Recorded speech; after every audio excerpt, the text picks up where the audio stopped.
Welcome back to ASEAN Challenge. Into ASEAN Interview, let's go over to the United States of America and take a look at Trump's new approach to immigration. ใช่แล้วค่ะกลับเข้าสู่รายการ ASEAN Challenge ซึ่งในช่วงนี้ค่ะ ASEAN Interview เรามีประเด็นเกี่ยวข้องกับประธานาธิบดีของสหรัฐอเมริกาโดนัลด์ทรัมป์นั่นเองค่ะเกี่ยวกับนโยบายที่เกี่ยวข้องกับผู้อพยพและชาวมุสลิมซึ่งมีความเกี่ยวข้องกับอาเซียนด้วยเดี๋ยวเราไปดูกันว่าเป็นยังไงกันบ้างค่ะ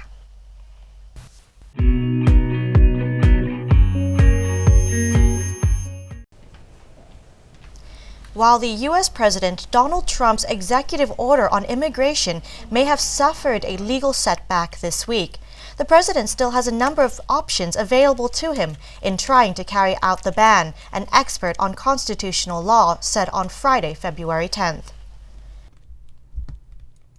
Well, he's got a number of options. He can obviously appeal to the entire Ninth Circuit if he wants to, or he can seek an emergency appeal to the Supreme Court of the United States. He can decide to forego that and go back to Judge Robert in Seattle and put forth his evidence and have a trial on the merits. Another thing that he could do, of course, is to issue a new executive order that attempts to address some of the issues that the Ninth Circuit raised in its opinion. So one thing that the Ninth Circuit pointed out is that the current executive order is very broadly phrased. So it could be read, for instance, to apply to green card holders. It could also be read to apply to people who are already in this country illegally. The Supreme Court has said that green card holders, people who are in this country even unlawfully, are entitled to certain due process protections before they can be deported. Another thing that the court pointed out was to say, well, the argument has been made that this is a Muslim ban. I actually think that that is demonstrably false. It only applies to 7 countries that constitute a population of about 12% of the Muslim population around the world. So, for instance, we are still admitting people from places like Indonesia, which is the largest Muslim population in the world.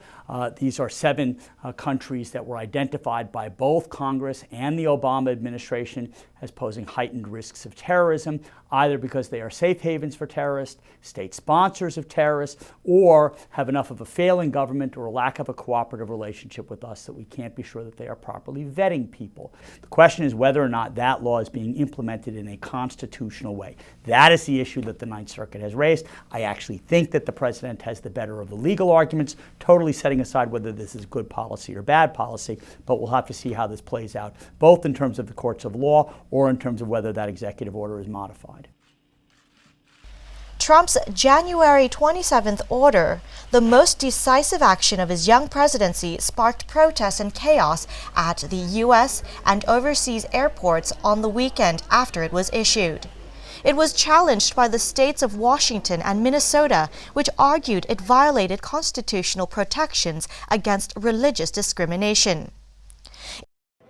In January, protesters rallied in Australia and Indonesia condemning the U.S. President Donald Trump's executive order temporarily barring refugees and nationals from 7 countries. Protesters rallied in Australia and Indonesia on Saturday, February 4th, condemning U.S. President Donald Trump's order temporarily barring refugees and nationals from 7 countries. About 1,000 people gathered in Sydney to protest against Trump's executive order on immigration and to call on Australia to close its offshore processing centers on the tiny Pacific island of Nauru and Manus Island in Papua New Guinea. U.S. ties with Australia became strained on Thursday, February 2nd, after details about an acrimonious phone call between Trump and Australian Prime Minister Malcolm Turnbull emerged, with Trump saying a deal between the 2 nations on refugee resettlement was dumb.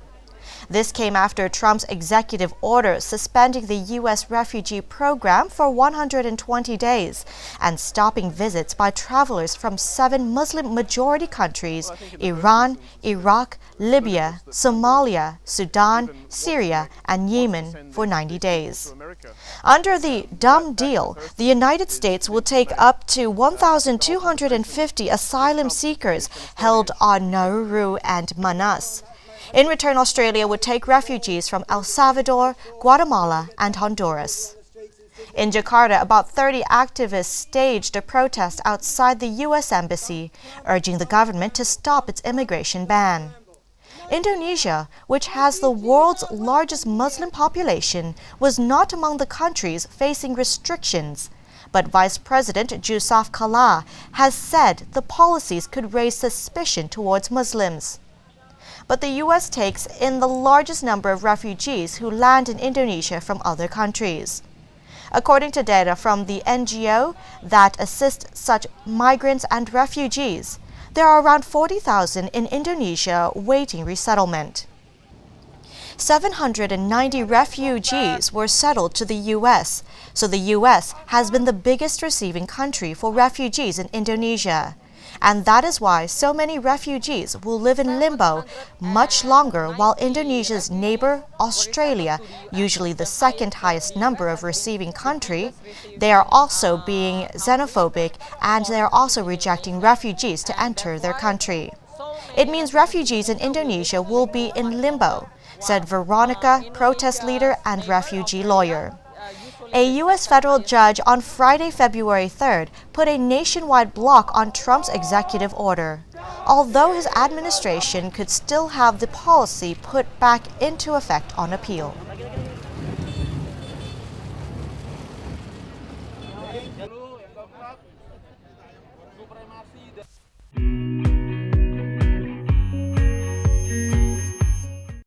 And that wraps up ASEAN Challenge this week. Thanks for tuning in, and we'll see you again very soon next week. For now, สวัสดีค่ะ สวัสดีค่ะ